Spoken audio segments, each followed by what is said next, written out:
Welcome along to another edition of Full Time with Tonge Wareing, the football podcast, which is for absolutely everybody. If you've got a story for us, if you want to talk about your club, no matter what standard of football, no matter what division they are in, then you can talk about it right here. fulltimewithtw@gmail.com is our email address, and fulltime or at fulltimetw on X as well. I can't say brand new podcast anymore, Alan Tonge, because this is our 4th edition. It is. It's cruising along, Ant, at the moment. Seeing flying through these, and the season's creeping ever closer. It certainly is. Of course, it got up and underway in Scotland this weekend. We'll talk about that a little bit later on. But I have to start, Al, with a bit of an apology because I made a boo-boo on the last edition of this podcast. I didn't know when the transfer window finishes or when it closes, which is a bit silly considering it's a football podcast and the people on it are supposed to be experts about football. But it finishes on September the 1st, Tuesday, September the 1st at 11 o'clock at night. But this is the point I want to make, Alan. Unbelievably, there's EFL games being played that night. That's strange, Ant, isn't it? Like, say, if you want late business getting done with players and agents and contacts and stuff like that, what's going to happen there? Well, exactly. I mean, I'm going to do a new feature on this podcast. We're going to do the Have a Word with Yourself award every single edition that we do. Now, whoever's made this decision, wherever you are in the world, I'm sure you're listening. Good evening to you, by the way. But have a word with yourself. You're not the winner of this week's award, by the way. We'll reveal that a little bit later on. But as decisions go, Al, that's crazy, isn't it? If you've got a game on the night that the transfer window is closing, I mean, I looked at it. It seems like a full fixture of EFL going on. Unbelievable. Yeah, that's a really interesting spot there that you've found. And like you say, I think that, you know, a lot of these teams have come through busy pre-seasons, and they want to get into the league, and they start getting hopefully a few results under the belt, and then they go and throw a load of fixtures on the sort of window closing. So yeah, that's I don't know what our angry producer would say about that. I don't know what's happened to him, but he'd probably have a few choice words. Who wrote this there, show? Wouldn't he? There you go. Well, let's just see what he thinks. Angry producer, are you there? Who wrote this show? Yeah, that was me. But no, never mind. We'll move on anyway. Al, it's your away end time. You were positioned in the away end of a football ground on the last edition of Full Time with Tonge and Wareing. Just remind us the clues, please, and can you reveal the winner of that week's competition? Yeah, sure. So the first clue was it was built in 1883. It was the second longest continuously used ground in English professional football. Clue 2, in 1922, the ground hosted its only FA Cup semi-final. And clue number 3, the stadium is situated on a way named after a manager who won the 1959-1960 First Division title.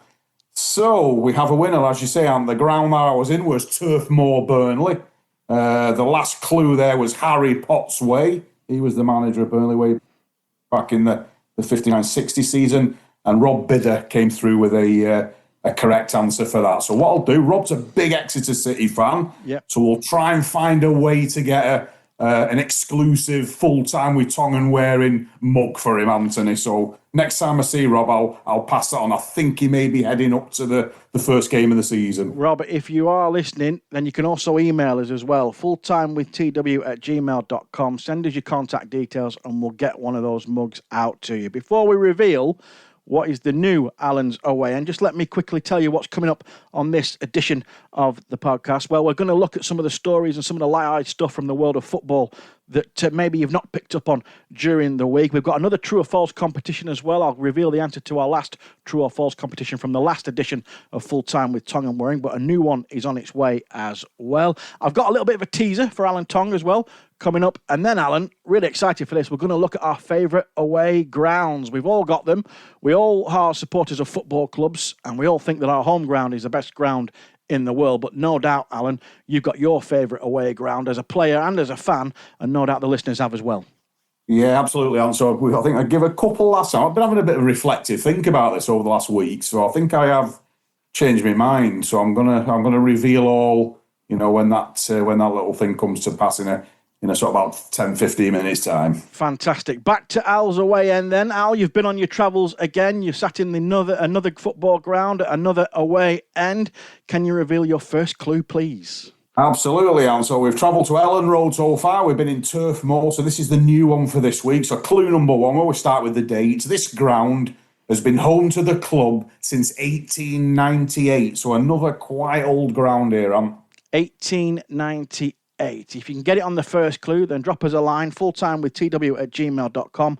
Also on X as well, at fulltimetw. Al, very soon we're going to be on TikTok as well, once I can convince my 16-year-old daughter to set it up for us without having the need to pay her.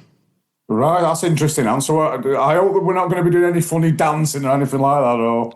Well, if we are, then it's certainly not going out on the internet, definitely. I mean, I've done a few funny dancing parts in my time, but certainly none that are for public view.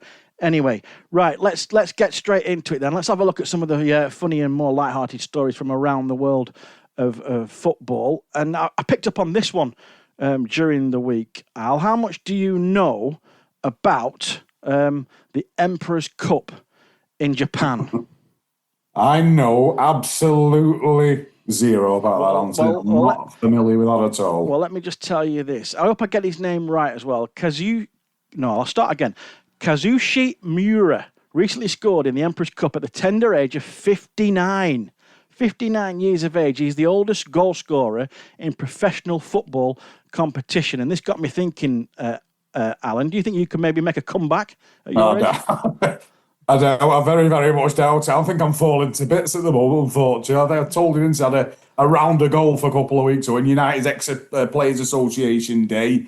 And at the end of the round, I felt like the Tin Man out the Wizard I was. I felt I needed oiling. My knee was swollen, my wrist was hurting, my hamstring was tight, my ankle was sore.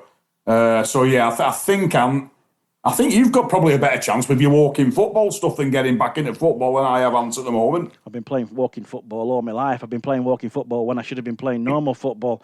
Well, this got me thinking, actually, and I did some research into oldest goal scorers from around the world. So 59 years on 149 days is the record now for Kazushi Miura from Fukushima United.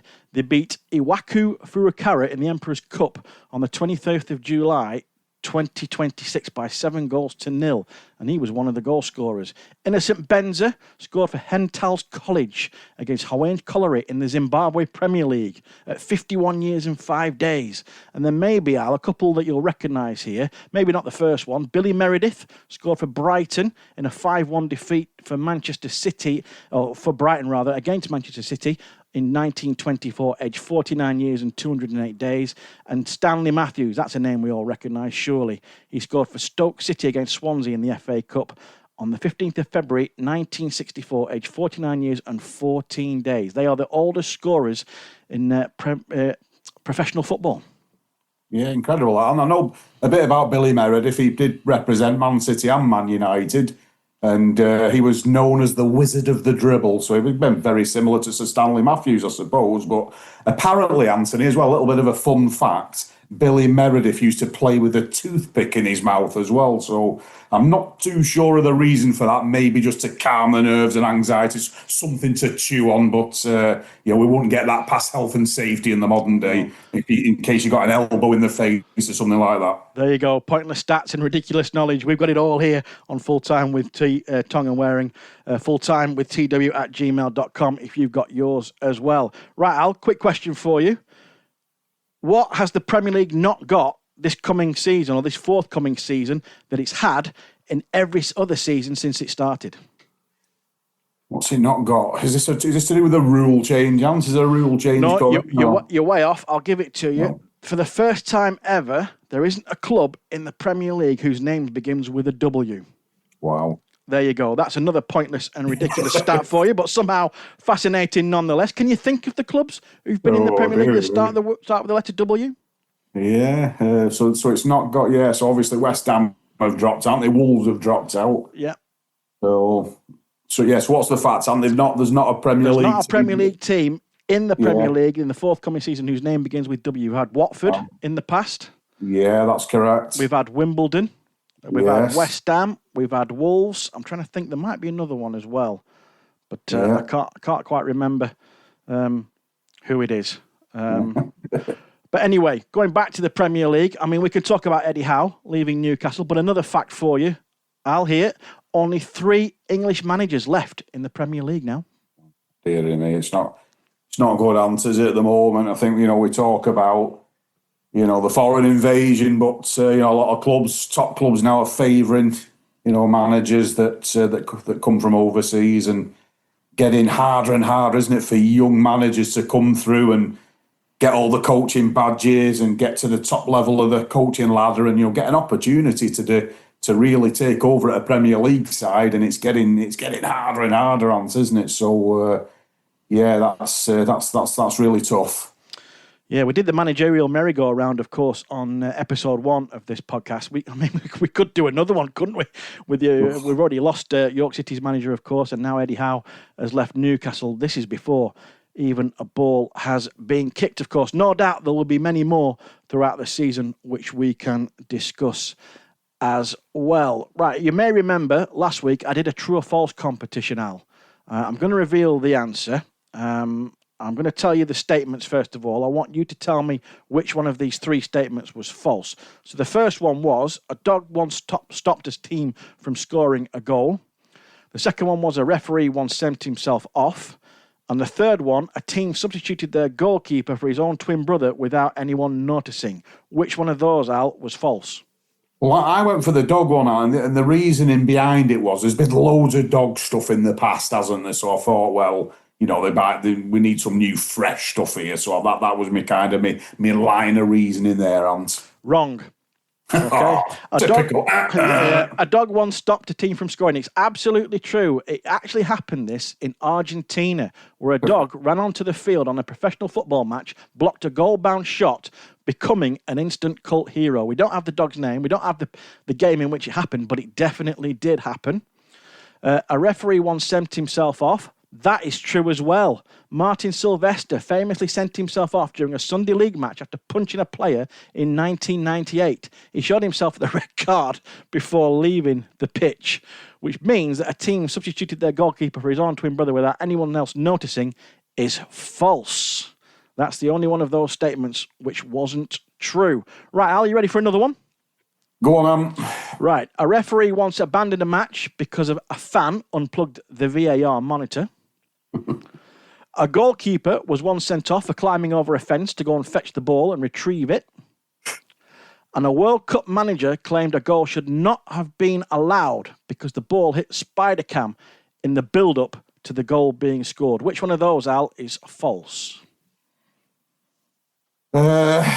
I think I'll go for the one in the middle there, Ant, if you can just sort of remind the listeners what that was. A goalkeeper once was sent off for climbing over a fence to go and retrieve a ball which had gone over following a side's attack which went wide. So the reminder once again. That can be right. Yeah, a referee once abandoned a match because of a fan unplugged the VAR monitor.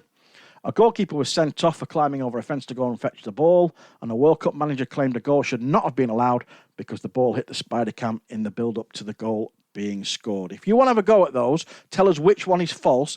fulltimewithtw@gmail.com, fulltimewithtw@gmail.com, and at fulltimetw as well on X. Right, before we get into away grounds, Al, I've got another little test for you here. Yeah. Okay. In case you haven't noticed, Al, we've recently changed prime ministers again. Yeah. And a lot of these prime ministers that seem to come and go claim to be the supporters of football clubs.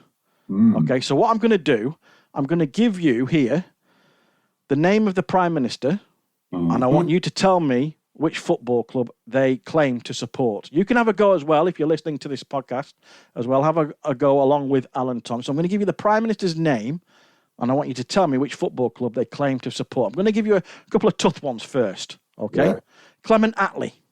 Ooh, that's going back. So let's go with sort of a southern club for him. Let's go with Chelsea. No, that's I've thrown you a curveball there, actually. It's actually Fleet Town, but it's mainly because he played for them, believe it or not.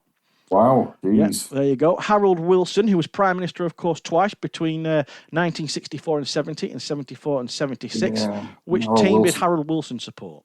He was a big tax man, wasn't he? I think he taxed everyone through their eyeballs. Quick little story there. When England won the World Cup in 1966, Borley told us that they got a £1,000 bonus for winning that hunt, and they had to pay 800 quid tax on it, so ended up with £200. So loads of useless stuff here. I'm coming Yeah, out there is, isn't there? Brilliant. Love it. Yeah, love it. So Harold Wilson, let's have a go, Anthony. Oh, good old Mr. Wilson, Huddersfield Town. Oh, spot on. Well done. I think, have you been Googling it while you were reading out? Honest to God, I haven't. If there was a cam in my front room, I promise you, that's just a complete random guess, because I thought, Northern, good old Mr. Wilson, he'll be up here somewhere, and Huddersfield were quite a sort of reasonable side at the time. They had Shanks around the kind of situation, didn't they? So, that honestly, that is a complete guess. Okay. Ted Heath. Ted Heath, wow. And I think Ted was a Conservative, wasn't he? So I'll go London side. Let's go with West Ham United. Wrong, it's Burnley. Oh, it's totally wrong end of the country. Yeah. John Major. Oh, now then, John Major. Was he Chelsea? He certainly was. Tony Blair? Yeah. Now, Tony Blair was a funny one because he was a Sedgefield constituent, wasn't he? So in the North East. So let's go for a North East town. Tony Blair, what's closest to Sedgefield? Oh, good grief. Darlington? Close. Newcastle United. All right. Gordon Brown. And Gordon Brown had Scottish roots, didn't he? Is he a Scottish club, Possibly. Right, let's go with Celtic. No, Wraith Rovers. David David Cameron. Yeah, David Cameron, probably down south. I'll go with... Let's try Chelsea again for him. No, he was an Aston Villa fan. Oh. Liz Truss wasn't Prime Minister very long. Which team did she support? Oh, good grief. Just trying to think of sort of like a bit of psychology here, because she wasn't around very long, not really putting the best of performances in. Yeah. Not the best at the moment, teams-wise. I'm not buying time here, I'm Googling, I'm just having a little think. Liz Truss, let's go with Arsenal. No, she's a Norwich City fan. Okay, right, very quickly, Rishi Sunak.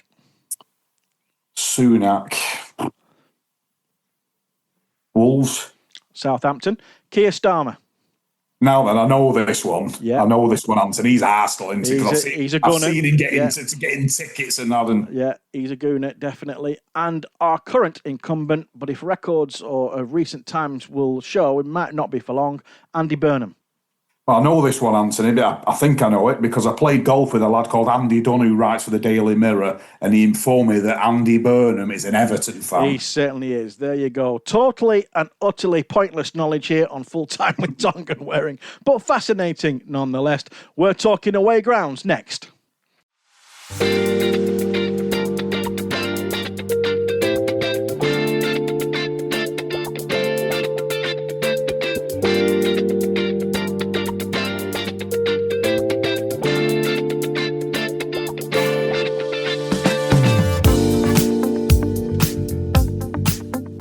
Can't believe Alan Tonge did not know Gordon Brown supported Wraith Rovers. You're listening to Full Time with Tonge and Wareing here, a football podcast which is for absolutely everybody, pointless stats and knowledge, and a little bit of light-hearted fun and competitions as well. But right now, we're going to talk about away grounds because we've all got our favourites, and we're going to decide which ones are our favourites. We've had one or two been sent in as well. But before all that, let's get back to Alan's away end. Can we have your repeat of your first and your new second clue, please?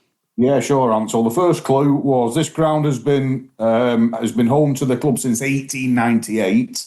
And the second clue here, Ant, might just give an indicator to where I am, and it is this ground has been flooded in the past due to an adjacent river bursting its banks. There you go. Fulltime with tw@gmail.com. If you think you know the answer to Al's away end, you've got the chance of winning yourself a Full Time with Tonge and Wareing pen, or even better, a Full Time with Tonge and Wareing mug. Money can't buy these items, so get your answers in now. We're also on X as well, at FulltimeTW. You can give us your answer to Al's away end as well. Right, away grounds, Al. We love an away day. We love an away trip. We love going to away grounds. In this country, anyway, they are vast and they are varied. We've got some newer ones, we've got some older ones, and we've got some quirky ones as well. Let's get straight into it, Al. Your favourite away ground? Well, I said last time on the pod when we was kind of coming to a conclusion that I liked Edgeley Park, Stockport, but I've had a bit of a think over last week, Ant, and I'm I'm going to tweet. I'm going to go back on that. I'm going to say I like Vale Park. Port Vale. Yeah, So that would probably be one of my fave away why? You got to places. tell us why. Yeah, well, I've got some memories there. I've seen some good wins there for teams that I've kind of followed. I've played in the FA Youth Cup there for Man United, and I also like the hospitality. Like, there's a girl called Marilyn who works there, who's really, Oh really yes, kind. Marilyn, who Who's welcomes us in every time we go. Yeah, Oh, amazing, Ant. So yeah, just thinking about everything, I think the pies are pretty good there, Ant, as well. yeah. So factoring all that in, I'm going to go with Vale Park for mine. Every time that I've been there, Al, one of the things that strikes me is just how big the pitch is and how far away the sort of sidelines are from the edge of the grass where it meets the actual advertising hoardings. It just seems like a very, very big pitch. Yeah, absolutely, Ant, it is. And like you say, I've seen some sort of good results there, seen some not so good results, and I've got a bit of playing sort of memories there as well. I played there in the Autoglass final for Exeter against Port Vale, so nice little bond in relation to memories, welcoming, pies are good, and seen some good wins there as well. So that kind of rounds up why I like Vale Park. You've also picked up on a bit of a theme there, Al. You've gone for Vale Park and Stockport County's Edgeley Park, which incidentally is one of my favourites as well. But it seems as though you've gone for a couple of older style grounds there, maybe not a couple of the new, more modern ones. Why is that? Is that down to character, atmosphere? What's that all about?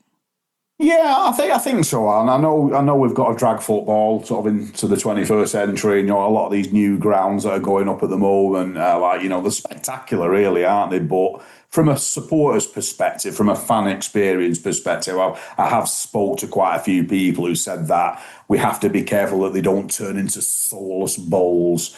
These old grounds, and they got away ends in there. They got great atmosphere. They're enclosed. They're tight. Sometimes the fans can get close to the players, but with these modern stadia and massive grounds, it sometimes doesn't generate that real atmosphere that you want. So that'd probably be the biggest argument. But we're moving along. Football's travelling at a rate of knots at the moment, Anthony. I understand why lots of football teams have got new grounds and lots, including sort of Man United, are looking to get a new ground in place as well. Any others, Al, that you can think of that you like going to, either as a spectator or as a player? Yeah, I think just sort of thinking about some of the travelling that we've done. I think Lincoln's quite a nice place. Oh, Lincoln, yeah. Fantastic. The fan park they have at Lincoln behind that goal is terrific. I think we mentioned Lincoln maybe on the first episode that we did of this podcast, but I have to say, whoever's arranged all that and put all that together and brought it to life has done a fantastic job. Absolutely, Anton.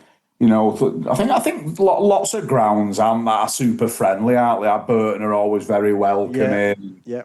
In relation to sort of following football there, and. But yeah, I think sort of out of the sort of the ones that I've seen, I think probably Vale Park, Edgeley Park.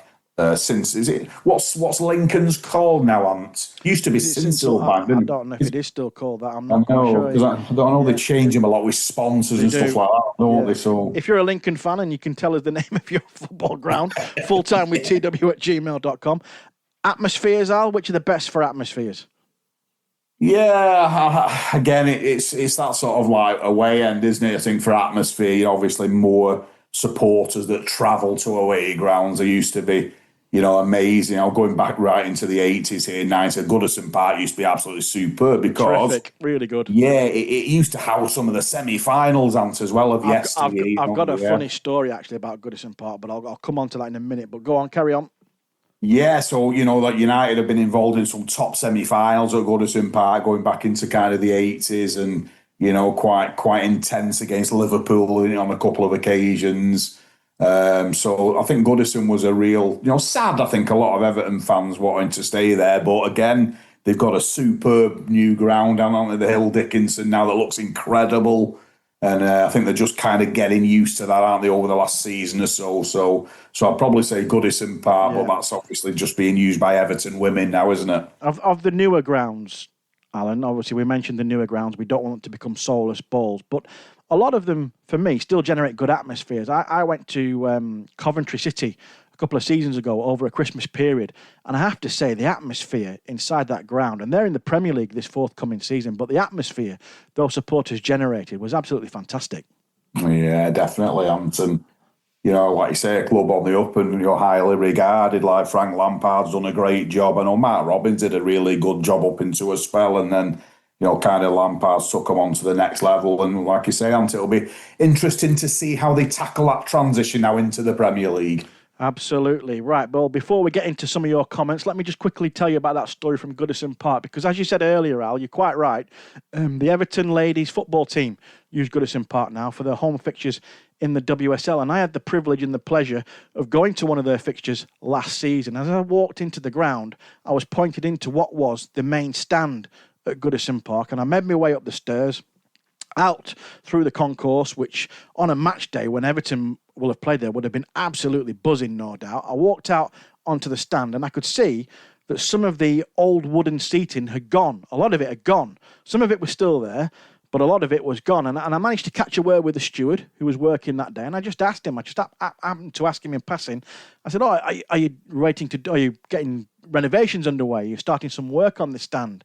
Because I noticed a lot of the seating has disappeared, in which he looked at me very quizzically and said, no, that's not what's happening. No, he said, on the final game of the season, when Everton played their last game there, all the supporters in that stand turned up with screwdrivers and God knows what else and ripped the seats out and took them home with them. And there was absolutely no way that the stewards or the police or anybody were going to stop them. So half the seats are missing and are probably residing somewhere in Everton supporters' sheds in their back gardens, no doubt. Oh, absolutely, yeah. What a piece of history to have. And, like I say, for supporters are the lifeblood of the game, aren't they? And, lots of houses, as you say, in Everton now with blue seats in the front room or in the back garden, or, amazing little relic to have that. Yeah, absolutely. Right. You're listening to Full Time with Tonge Wareing. Very quickly, Al, some comments from supporters who their favourite away grounds? Yeah, so we had, our good friend Jed Penworthy sent in. He said Jed loves Valley Parade, Bradford City, especially at pitch level. The staff are always kind. When you look up the main stands from the old away end, there's a sense of history and prestige you rarely get at the lower levels. So I think that was a nice one from Jed. I think Valley Parade's a good one, Ant, isn't it? Yeah. Mark Halliwell has gone for Villa Park. That's another cracker, isn't it? Yeah. Always great games against Villa and great as a semi-final venue for United in the past. A proper football stadium. He put on that one, Anthony. So let's have a little scroll through as well. Try and grab some more that I can kind of read out. Let's have a look at. So we've got a proud but not, similar to what we were saying before. Ant, he likes Everton. Yeah. And in the lower leagues, he likes Orient, going to Orient. So that's an interesting one. Fantastic. Venetia, Exeter City supporter. A great question. I don't like the new soulless ones like Colchester or MK. Fratton Park is Venetia's daughter, Emily's favourite one. But Venetia's still thinking about hers. Right. Russ Gray, again, Exeter supporter. He likes the Abbey Stadium at Cambridge. A good atmosphere. Visited many times over the years from a first visit way back in 1987. He said it's not changed. And he said it's really good for fans as well. A good city centre with a few great pubs before the game. And the final one, Rod again, a big Exeter City supporter. Rod likes Fleetwood, Ant. You've had a few sort of comments and stuff like that at Fleetwood, haven't you, over the years. Yeah. He said it's free parking, a great little clubhouse. And very, very kindly, Rod said we didn't lose on the day and he got to meet me. So that was nice. Thank you, Rod. And it was lovely to meet you too as well. Great stuff. Thank you very much for sending those in, and we may discuss them again later on in the season. You're listening to Full Time with Tonge Wareing.